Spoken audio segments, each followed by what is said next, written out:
Humber College is located within the traditional and treaty lands of the Mississaugas of the Credit, known as Adobaguk, the place of the alders in Mississauga language. The region is uniquely situated along the Humber River watershed, which historically provided an integral connection for Anishinaabe, Haudenosaunee, and Wendat peoples between the Ontario Lakeshore and the Lake Simcoe Georgian Bay regions. Now home to people of numerous nations, Adobaguk continues to provide a vital source of interconnection for all. Often people ask, why are we doing land acknowledgement? Some who may not know the history or just haven't dove into it. I think land acknowledgements are very important. As an Indigenous person, when I hear it, I stand a little taller and my chest gets a little bigger, and I'm proud. Because growing up for so many years, that wasn't talked about.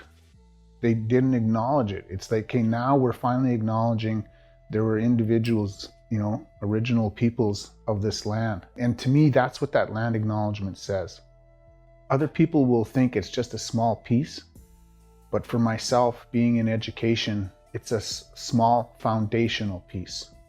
It can open up the door to many more learnings and many more opportunities to recognize what land means to you.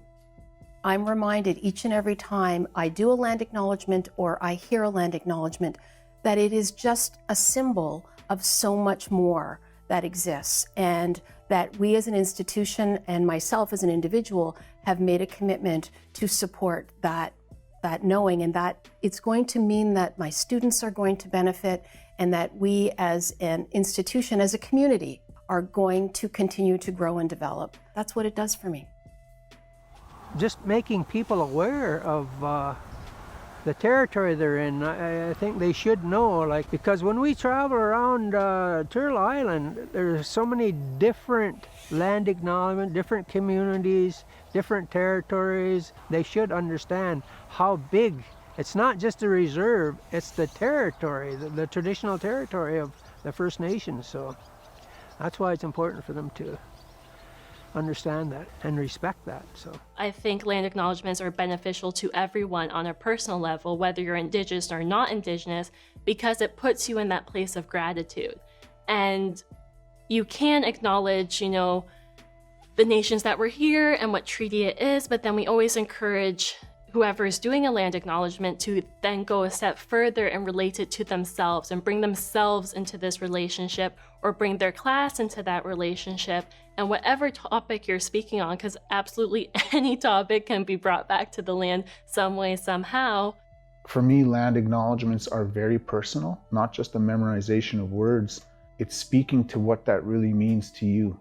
If it's done in a good way, in a proper way, respectful, caring way, for the individual giving the land acknowledgement, it's going to open up their hearts and their minds as to what it means to them. And whether it's coming from the heart or just coming from a piece of paper, I think they really have to understand why they're giving a land acknowledgement, because that's a big thing. I mean, you can almost tell the body language of people who are giving them, whether they're sincere and whether it's coming from the heart. Don't use it as a checkbox. Okay, boom, I've done this, let's move on.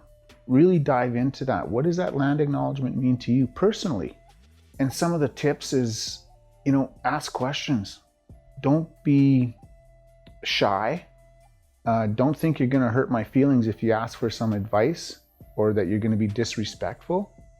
Because I didn't grow up bringing land acknowledgements. It's something I had to learn. I had to get better with. I was in the same spot that individual was. Maybe I've been doing it a little bit longer, but I remember being at that spot and wanting to be respectful and not wanting to pronounce a word incorrect or say something that might hurt someone's feelings. Often in a lot of my talks with the elders, another tip is speak from the heart. That's always a great place to come from. People receive that in a good way, in a good manner, and people feel it.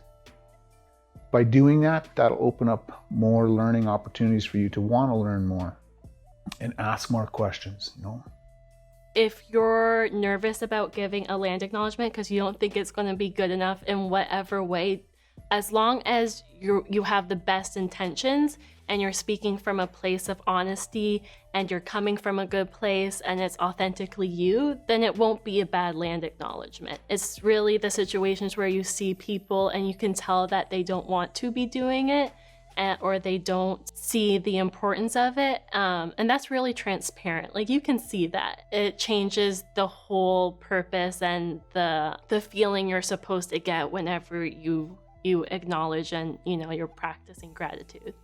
So I think it's important to always think back to the past, and we're in the present and what we're doing so that those lands are there in the future. I think that's what land acknowledgements are about for me.